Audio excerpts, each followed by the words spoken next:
tinggi, bulunya banyak, gede gitu. Hampir kayak pohon kelapa lah tingginya, Bang Heri. Bahwa itu ada di daerah Karet Bifak, kuburan Karet Bifak.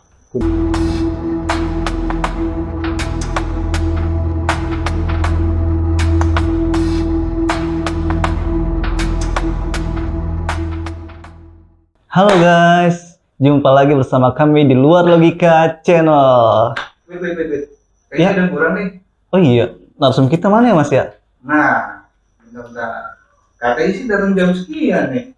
Jam Iya. segini udah datang harusnya. Iya sih, udah jam segini juga nih. Ntar ya, buat telepon dulu. Oke, siap Mas.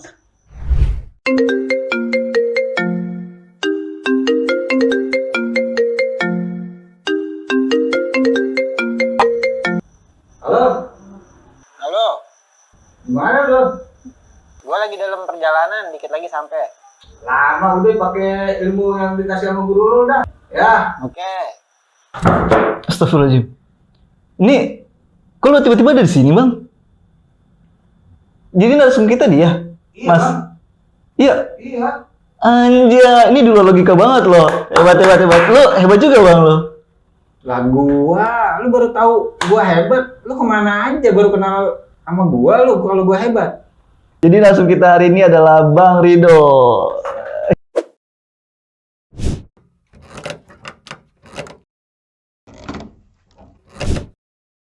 Buat teman-teman di Luar Logika, pasti juga penasaran kan? Pengen nunggu cerita dari Bang Rido ini kayak gimana? Oke, tanpa banyak basa-basi, kita dengarkan ceritanya.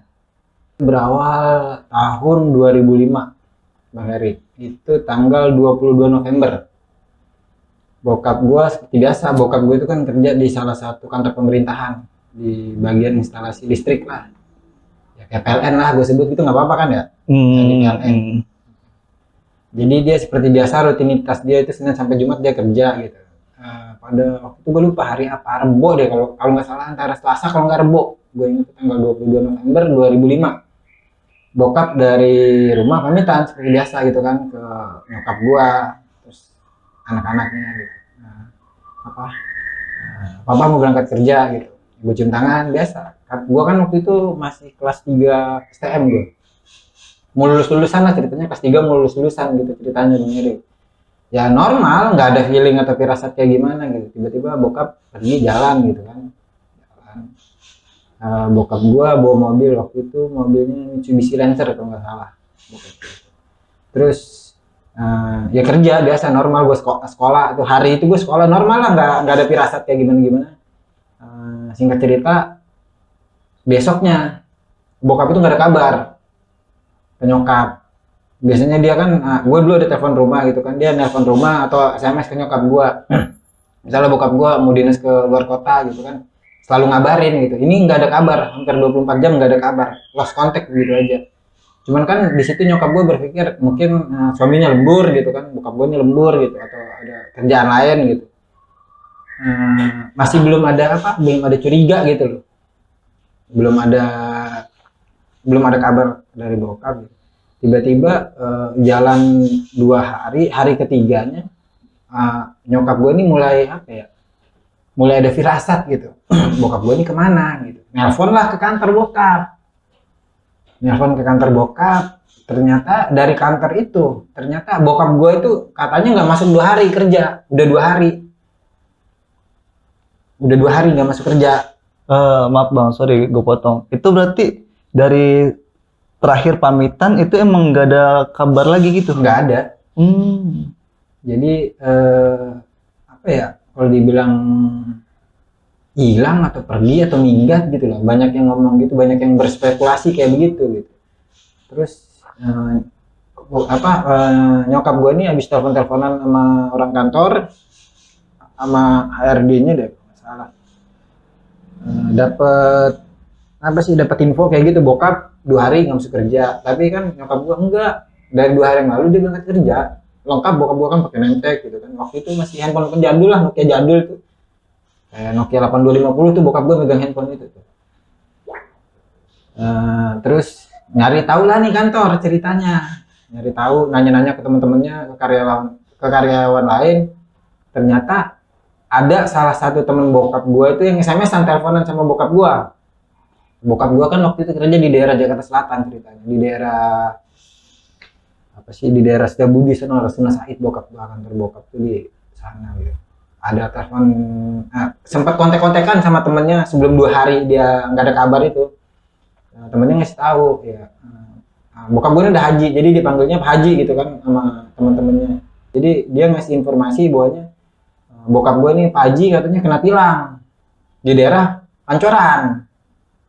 Kabar terakhir itu jadi dia minta jemput, mobilnya digerek katanya. Terus dia nelpon temennya minta jemput. Terus karena temennya masih ada kerjaan, ntar dulu katanya dijemput. Akhirnya bokap gue masih nungguin tuh di daerah Pancoran, yang di bawah kolong Pancoran, nungguin di situ kan. Kabar terakhir itu dari kontek-kontekan dia sama temennya. Itu kan kejadian udah 3 hari jalan ya, 2 hari 3 hari jalan kan. Orang kantor itu, bosnya bokap gue ini ngabarin ke nyokap. Terus adalah temen bokap gue gitu, beberapa orang gitu, 4 atau 5 orang datang ke sono, nanya sama pedagang asongan. Iya kemarin emang ada katanya, yang emang biasa dia mangkal di situ Bang Heri, pedagang asongan itu gitu. Nanya, iya emang ada ditilang katanya bapak. Ya terus ditelusur-telusurin, nyampelah ke apa sih, Samsat. Mau ngambil mobil bokap gue nih yang kena tilang, yang digerek ceritanya. Di sono ternyata bokap gue itu sempet ke Samsat itu mau ngurus mobilnya gitu. Itu waktu itu bokap gue nggak bawa SIM atau pajaknya mati deh, gue kurang paham juga deh gitu. Abis nanya-nanya kayak begitu nih, tim bokap gue tuh hari ketiga, temen tim bokap gue datang ke sono, rekan kerjanya lah katakan gitu. Nanya-nanya begitu, abis nanya begitu, nanya sama tukang parkir di daerah Samsat itu. Ya kemarin ada katanya, bapak-bapak pakai peci. Bokap gue kan kalau setiap mau kerja itu selalu pakai peci dia, peci hitam gitu, kayak peci Betawi. Bokap orang Betawi. Nanya, keluar dari situ apa namanya, abis kena omelan katanya, abis kena bentak lah gitu, abis dibentak-bentak. Oh, ditegur sama atasannya? Enggak, Bukan. sama oknum lah gitu ya, sama aparat. Iya. Terus pas bokap gue keluar situ kan mobil tetap ditahan dong. Bokap gue keluar, bokap gue itu kayak apa ya, kayak linglung. Soalnya balik lagi nih, flashback nih, sebelum kejadian bokap gue kena tilang, bokap gue itu kan 5 bulan sebelumnya itu sempat masuk rumah sakit, sempat lumayan lama libur kerja, ngambil cuti lama lah gitu. Bokap gue ada tumor di palanya, sempat sakit lah lama di rumah sakit, sempat lama. Tiba-tiba kan udah kesehatan, bokap gue balik kerja dong. Karena habis diomelin, dibentak gitu, ya itu tadi tukang parkir tuh ngeliat kayak orang linglung bokap gua, mondar mandir nggak jelas gitu. Udah dapet informasi dari situ, udah hari ketiga, hari keempat bikin tim dah nih nyokap gua. Maksudnya tim itu kayak bikin 2 tim itu, tetangga gua, anak-anak muda, teman-teman gua gitu kan. Jadi pada nyari nih ceritanya. Jadi ada yang ngomong mungkin bokap gua kawin lagi, kata dia bilang gitu. Ya kan kalau kayak gitu kan ketahuan dia kawin lagi sama siapa gitu kan, atau dia meninggal kuburannya di mana gitu kan. Ini enggak meninggal, enggak ketahuan kuburannya di mana, yang ngilang aja gitu. Kalau dibilang ya orang ngilang lah, sempet masuk media TV juga, di Metro TV itu dulu, SCTV. Gue didatengin sama SCTV tuh, warga gue kan dulu ada apa sih, informasi orang hilang gitu ya. Itu bokap gue sempet tuh beberapa hari lah, TPI, kalau dulu belum MNC ya, masih TPI itu. Masih TPI dulu. Sempat masih datang ke rumah gitu, nanya gitu orang hilang. Soalnya kan ada salah satu sepupu bokap gua kerja gitu di kayak wartawan kota gitu. Jadi di expose gitu di berita gitu. Sampai berjalannya waktu, akhirnya nyokap tetap nyari gitu kan, sampai ke orang pinter. Boleh gue sebutin kan nama-nama orang pinternya? Mungkin inisial aja kali Bang ya. Sama si KJ, ya sekarang udah tobat sih dia. KJ, KB gitu. Ada orang pinter, udah pensiun kali sekarang. Terus sampai gue ke Tasik, gue nyari orang pinter buat nyari bokap gitu. Nyokap gue itu sampai habis-habisan Bang Heri, sampai jual apa ya bahasanya, jual kontrakan. Beneran kan bokap lumayan kontrakannya, ada lah gitu, nggak banyak tapi ada lah gitu. sampai beberapa pintu kontrakan gitu, beberapa rumah dijual sama nyokap gue buat nyari bokap gitu.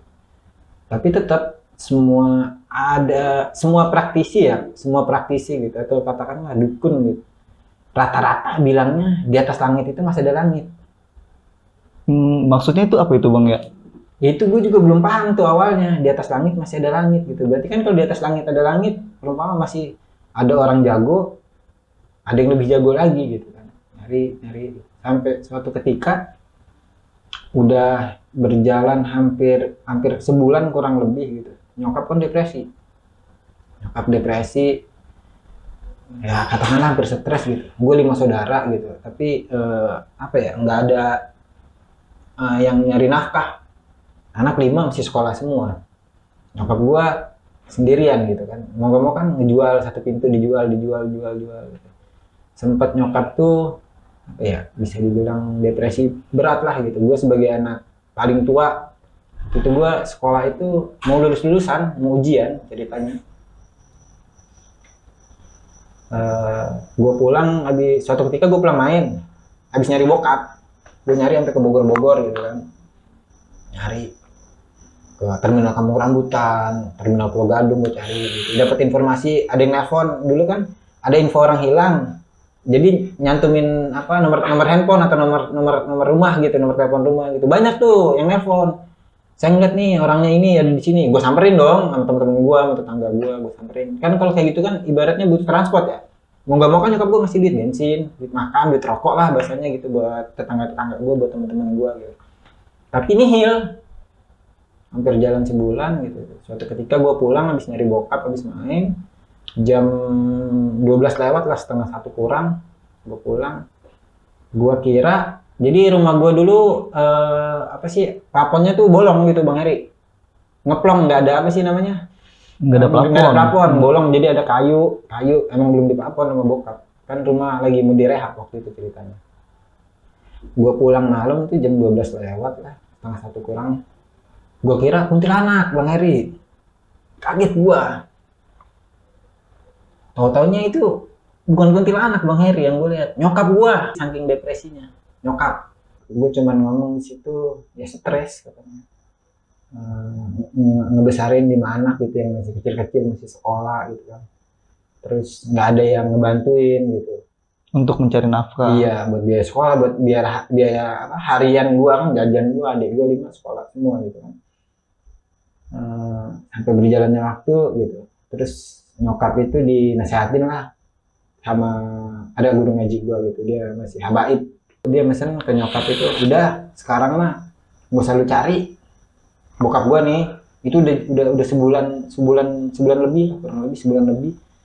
Dibilang udah stop, daripada lu abis-abisan nyari bokap tapi nggak ada hasilnya gitu, nyari suami lu nggak ketemu-temu, nggak ada hasilnya. Sekarang mah lu fokus aja katanya, lu urusin anak, lu besarin anak-anak lu, udah 5 anak lu gitu, pesan Habib gua gitu ke nyokap. Nah dari situ gua domelin sama guru lu gitu sama guru gua gitu, istilahnya gua dibilang anak durhaka lah gitu, orang tua lu sampai kayak begini gitu, tapi lu nggak bisa ngebantuin. Yang jadi pertanyaan gua nggak bisa ngebantuin gimana gitu, sedangkan gua masih sekolah Bang Heri, duit aja gua masih minta sama orang tua ya kan, gua belum kerja gitu kan, karena kan gua masih sekolah saat itu kan, masih mau lulusan gitu. Pas gua dibilangin anak durhaka lah, begini, dikasih lah gua satu amalan sama guru gue ini, nih coba lu cari, siapa tahu lu dapet petunjuk gitu. Gue sholat tahajud malam gitu, gue puasa 3 hari tuh ceritanya waktu itu, puasa 3 hari, alhamdulillah dapet petunjuk gitu. Malam pertama gue didatengin sosok makhluk gitu, besar, tinggi, gede gitu. Malam kedua dia lagi, malam ketiga, 3 malam berturut-turut itu dia lagi datang gitu. Malam ke-1 gue cuman, ya gue takut gue stop sholat gue. Malam kedua, malam ke-1 gue curhatkan sama guru gue gini Bib, gini. Kalau dia tanya, dia datang itu mau ngapain? Disuruh siapa gitu. Gue tanya nih malam kedua, malam ke-1 kan gue takut, malam kedua gue berani, malam ketiga ternyata enggak, dia cuma keganggu doang. Oh berarti maaf Bang, malam kedua itu dia nggak ngejawab waktu lu tanya, diem aja. Ibaratnya kalau bahasanya gimana ya, kayak bahasa dia tuh kayak nggak jelas gitu. kayak orang pengen ke sedak tulang gitu, bahasa si Jin itu. bangsa jin itu bahasanya kayak begitu gitu.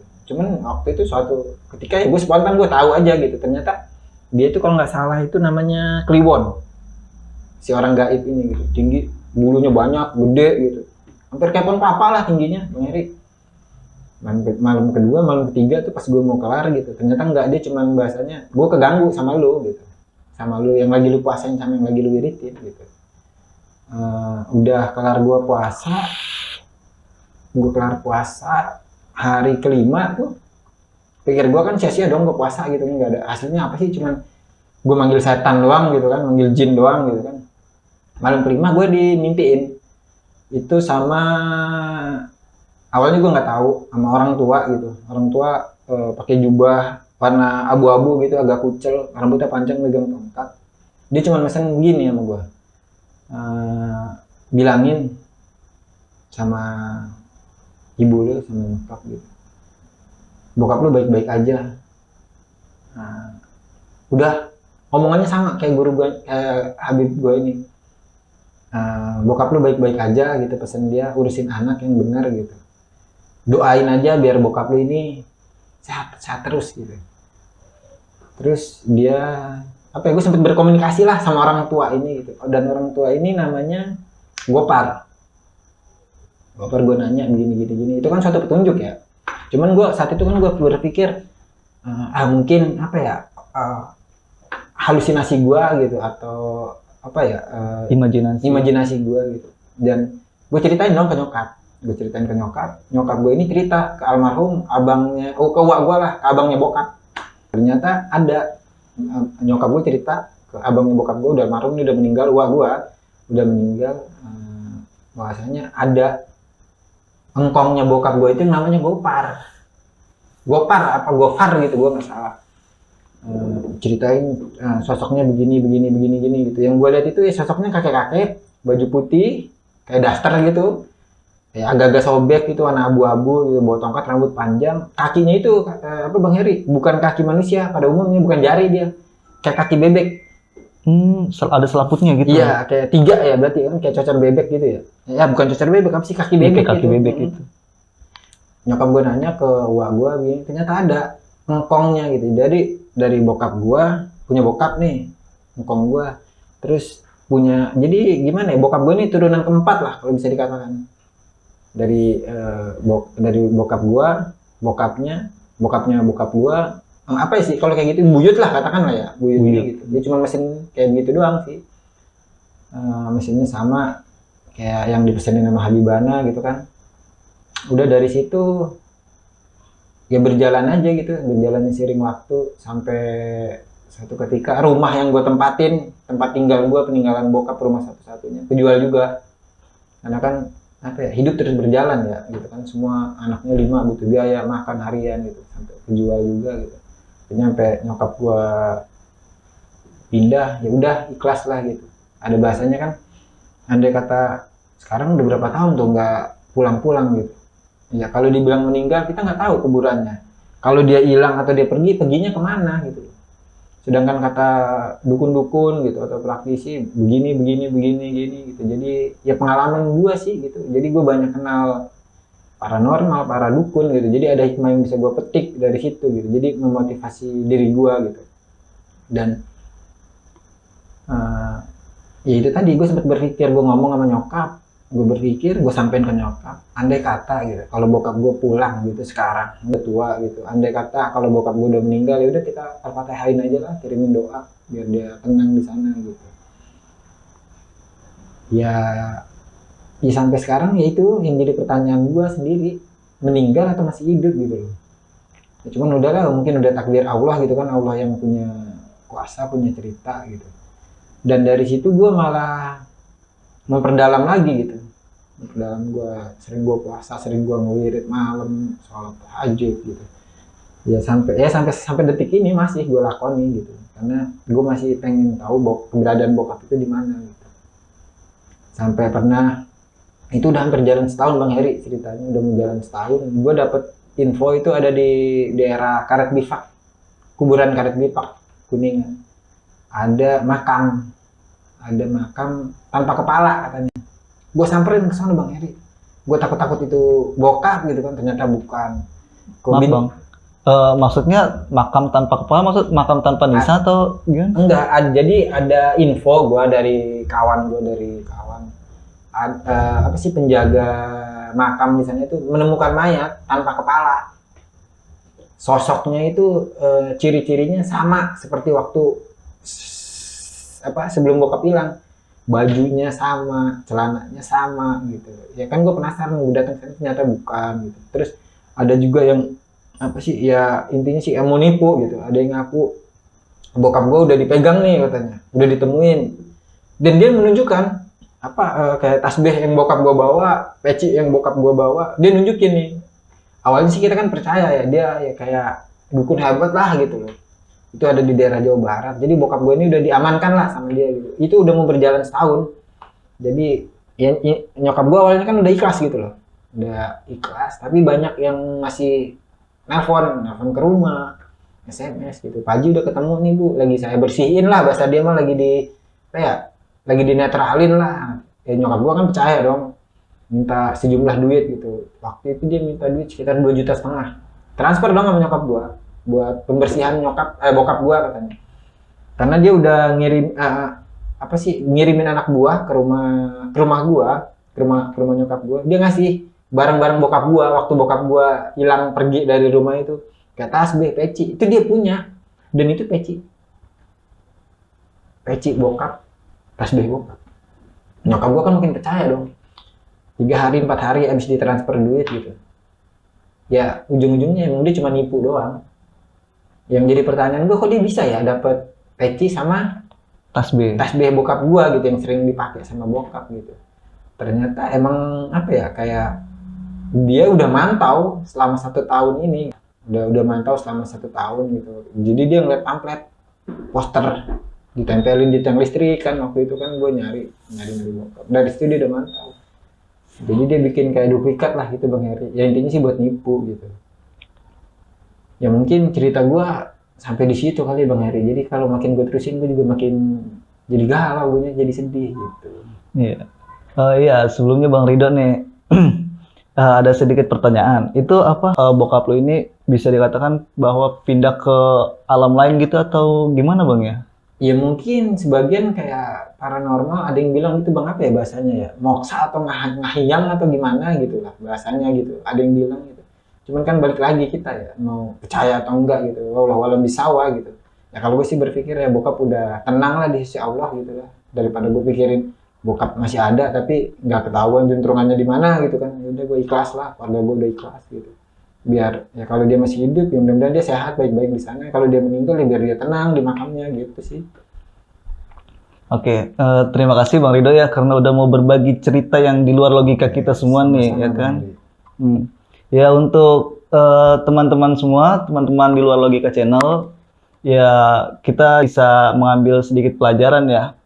Jadi saat Bang Ridho sedang sulit, ada aja oknum yang mencari keuntungan di atas penderitanya Bang Ridho ini. Dan semoga kita semua bisa terhindarkan dari itu semua ya. Amin.